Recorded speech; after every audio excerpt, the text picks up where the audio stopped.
Et voici, mesdames et messieurs, notre deuxième sujet pour aujourd'hui. L'intelligence artificielle est en train de transformer en profondeur le marché du travail. De nombreux métiers évoluent. Certaines tâches sont automatisées, tandis que de nouvelles professions apparaissent autour des technologies numériques et de l'IA.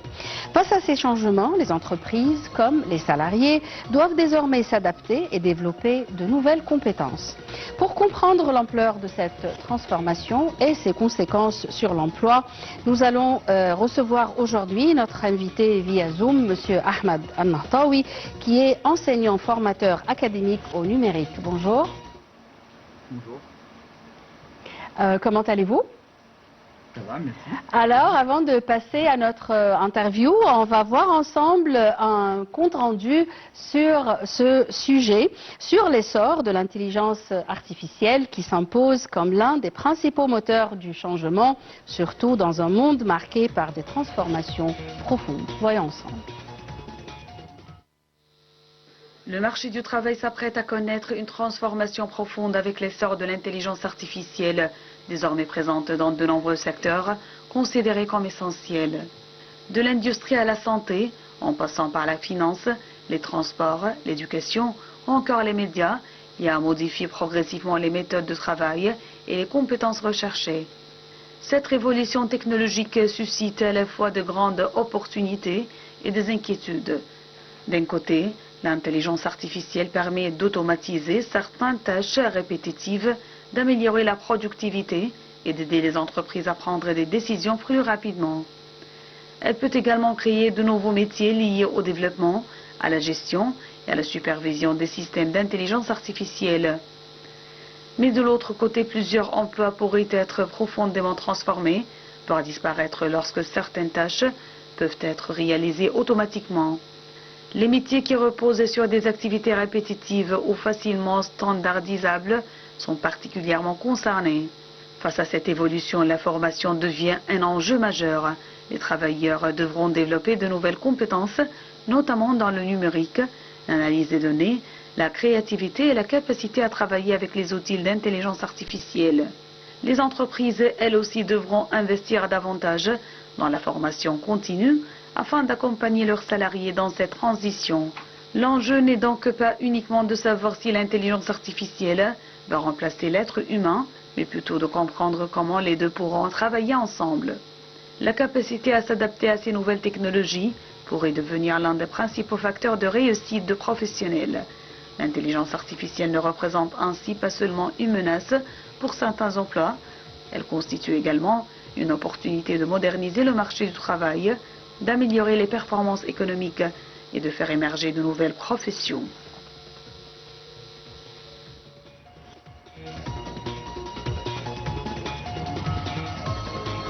Retour à notre invité, M. Ahmed Al-Nahtawi, qui est enseignant formateur académique au numérique.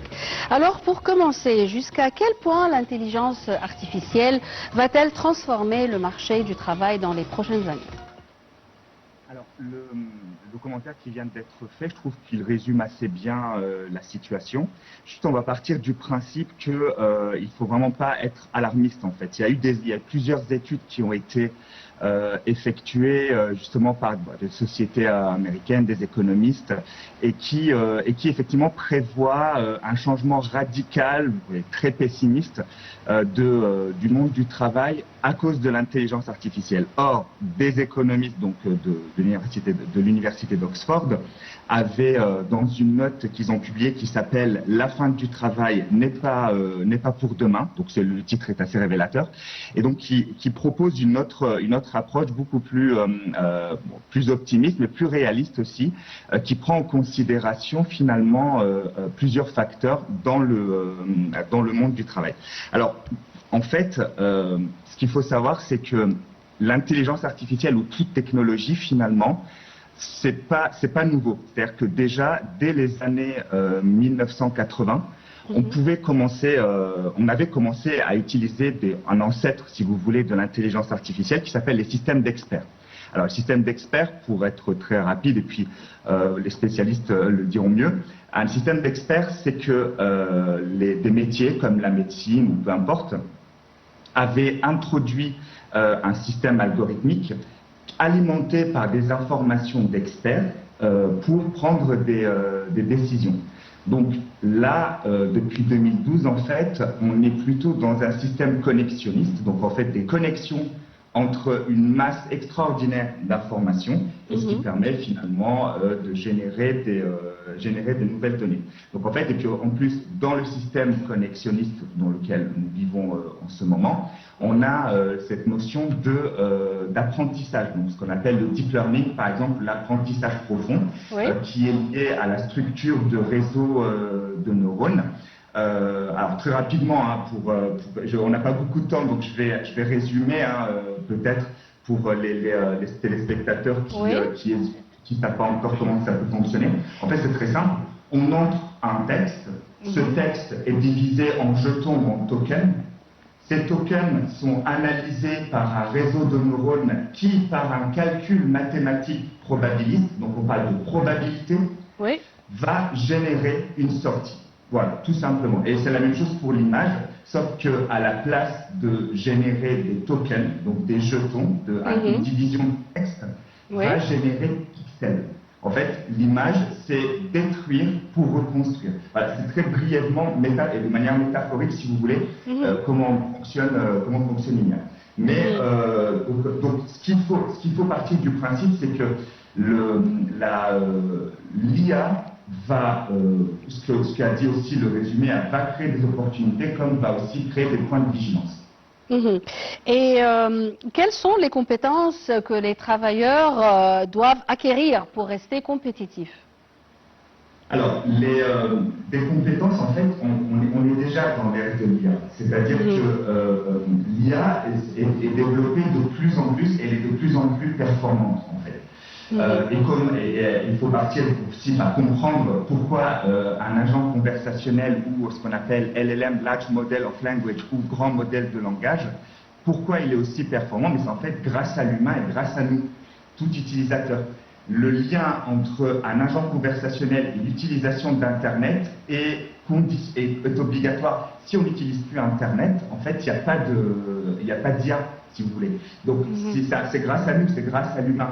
Et d'ailleurs, en ce moment, si vous parlez des nouveaux métiers qui apparaissent, on a ce qu'on appelle IA Instructor, ou en fait un entraîneur d'intelligence artificielle. Au départ, c'était plutôt des pays d'Afrique comme le Kenya. Le Kenya était très connu il y a quelques années pour employer des jeunes ingénieurs pour l'entraîner. Maintenant, c'est devenu quasiment un job étudiant. Et là, maintenant, on a encore des pays comme le Madagascar, par exemple, où des jeunes ingénieurs sont attirés par les GAFA, Google, Facebook, etc., pour pouvoir entraîner leur IA. Donc en fait, les compétences, elles sont... Je suis parti de cette petite introduction pour dire que le développement de l'IA est lié à l'humain, à le développement de l'humain. Donc en fait, là, les compétences, ce qu'on pourrait dire, c'est déjà comment comprendre cette machine pour pouvoir finalement avoir une utilisation éthique et raisonnée. En même temps, si je prends l'exemple de mes élèves, ce qu'on leur transmet comme utilisation de l'IA, c'est déjà savoir rédiger ce qu'on appelle l'invite, par exemple. L'invite, donc ça prompt. Donc c'est savoir avoir un schéma clair, comme par exemple ce qu'on appelle un schéma actif. C'est un schéma où on va définir le contexte, on va définir la tâche, on va définir le rôle, l'identité de l'IA. Donc vous voyez quelque chose de structuré pour pouvoir réagir concrètement avec l'IA. Et donc en fait, quelles compétences on doit avoir? C'est beaucoup il faut être formé finalement pour l'IA, pour non seulement comprendre comment ça marche, mais aussi pour en avoir une utilisation éthique et raisonnée. Est-ce que l'IA va réellement remplacer des travailleurs, ou va-t-elle surtout remplacer certaines tâches effectuées aujourd'hui par les travailleurs? Oui, alors vous avez dans le commentaire qui a été dit, c'est vrai qu'on parlait plutôt des différents types de tâches. Alors dans une entreprise, on a des tâches manuelles et des tâches cognitives. Donc je sais pas, manuel, on serre une vis, un boulon, et cognitive, on réfléchit sur la manière de le faire, par exemple. Et on a des tâches répétitives et non répétitives.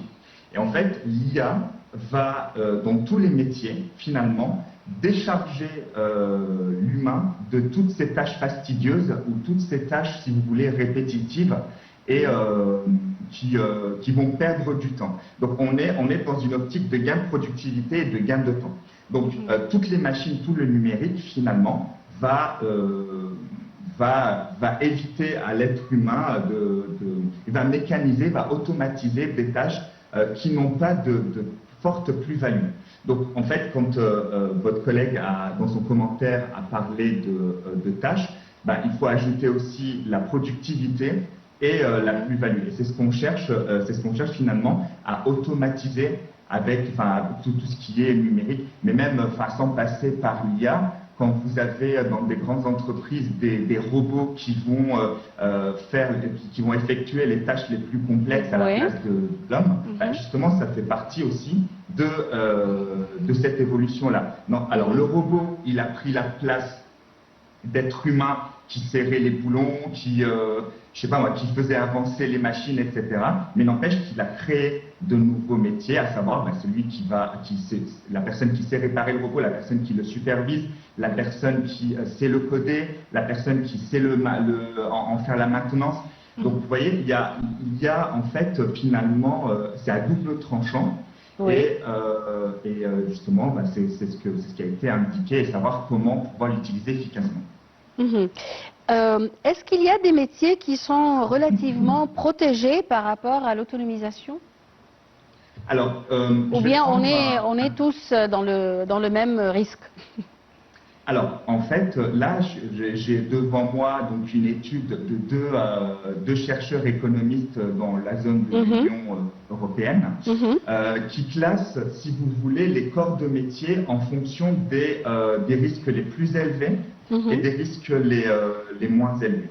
Donc, par exemple, les risques, surtout en parlant d'automatisation. Alors, c'est vrai que les secteurs qui ont le plus de risques en termes d'automatisation, ça serait plutôt le côté construction et extraction, par exemple, ou tout ce qui est agriculture, production. Donc, c'est ce qu'on avait dit tout à l'heure, on est dans une optique de gain de productivité. Et les moins impactés, bon, alors je suis content, ça fait partie de mon métier, donc l'enseignement.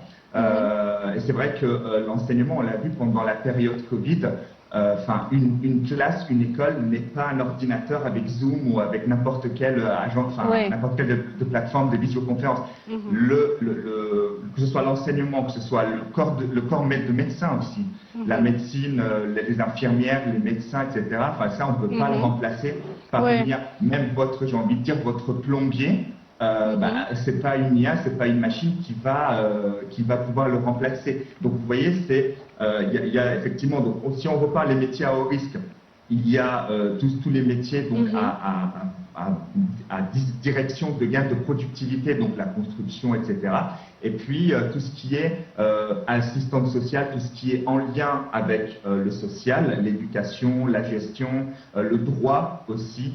Tout ça, ce sont les risques les moins élevés. Et donc, en fait, on a plus ou moins, effectivement, de corps de métier qui sont impactés. Ça, c'est une étude, comme je vous l'ai indiqué, d'économistes auprès de l'OCDE. Mais au final, en fait, peu importe finalement le corps de métier, c'est l'organisation finalement. Parce que, si vous voulez, pour être au clair ou pour pouvoir être vigilant vis-à-vis de ces nouveaux outils, c'est comment l'employeur va gérer son organisation et comment aussi le pays va légiférer en fonction de ces organisations. Est-ce qu'on va plutôt privilégier l'humain à la productivité? Vous voyez, dans une entreprise, un employeur, si je prends l'exemple des traducteurs, par exemple, ou des journalistes, puisque c'est vrai que ce sont des métiers qui sont assez impactés. Bon, que ce soit le traducteur ou le journaliste, on est dans un métier de création. Et la création, c'est purement humain. Donc, si je vous prends un exemple que j'aime bien utiliser, qu'il n'est pas de moi, il est de Luc Julia, qui est, bon, si vous avez l'assistante vocale Siri, hein, de la fameuse marque avec la pomme croquée, donc si vous avez cette assistante vocale, l'un des cofondateurs de Siri s'appelle Luc Julia, c'est un Français, c'est un géant de la Silicon Valley, et il aime bien utiliser cette métaphore que je trouve très pertinente. Bien qu'on peut discuter de ces chiffres, mais ça c'est une autre histoire, il dit, si je demande à une IA de générer une image d'une vache verte en haut de la tour Eiffel, bon, effectivement, Gemini ou autre va générer une image qui peut être assez intéressante d'une vache verte en haut de la tour Eiffel. Sauf que l'idée créatrice assez saugrenue ou folle de cette vache verte au-dessus de la tour Eiffel, c'est l'humain, ce n'est pas l'IA, on est dans ce qu'on appelle de l'IA générative et non pas de l'IA créative. Donc attention, quand vous écoutez des personnes qui vous disent l'IA va créer, alors là on l'arrête tout de suite parce que la création c'est vraiment humain. Et d'ailleurs, je fais une petite digression quand même qui me semble assez importante sur la sémantique du mot. Déjà le mot intelligence artificielle. Alors c'est un mot qui est apparu dans les années 60 lors d'un symposium de mathématiciens ou d'une conférence internationale de mathématiciens justement spécialisés dans l'algorithmie pour définir, mais ils sont partis d'un anglicisme qui s'appelle artificial intelligence. Mais le mot intelligence en anglais, ce n'est pas l'intelligence en français. Intelligence en anglais, ce sont les renseignements. Donc, en fait, quand je dis par exemple Intelligence Bureau, c'est le bureau des renseignements, de la DGSE, pour le renseignement de l'intérieur ou de l'extérieur. Alors que l'intelligence, sémantiquement parlant, humaine, par exemple, tous les sentiments sont une intelligence. Quand je suis content de vous revoir et quand j'ai dit bonjour à tous mes anciens collègues de la Night TV, c'est une intelligence. Vous voyez. Donc, c'est une forme. Vous voyez, donc il faut partir du principe que l'intelligence humaine, elle est réservée à l'humain et non pas à la machine. Donc j'ai fait cette digression-là pour revenir à ce que je disais tout à l'heure, en termes d'utilisation éthique et de législation, notamment de la part déjà de l'employeur au sein de l'entreprise et du gouvernement. Et je me permets une dernière... D'accord, parce que le temps arrive à bout. Juste une dernière quand même référence parce que j'étais quand même assez satisfait d'une initiative égyptienne qui a eu lieu il y a quelques mois, donc qui a réuni des gens, des religieux de Lazare, qui a réuni des politiciens, etc. Justement mettre un espèce de moratoire sur l'utilisation de ces outils-là. Alors, ce qu'ils ont expliqué, c'était intéressant, c'est qu'effectivement, religieusement parlant, l'évolution du travail, elle n'est pas interdite, mais, encore une fois, qu'est-ce qu'on fait de l'humain? Comment on limite les rôles entre ce qui appartient à la machine et ce qui appartient à l'humain? Voilà. Merci beaucoup pour vos éclaircissements, Monsieur Ahmed El-Nahtaoui. Je répète que vous êtes enseignant, formateur académique au numérique.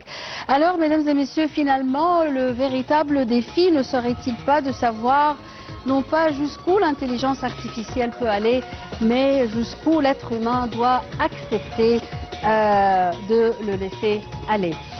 Une petite pause, mesdames et messieurs, et je reviens tout de suite.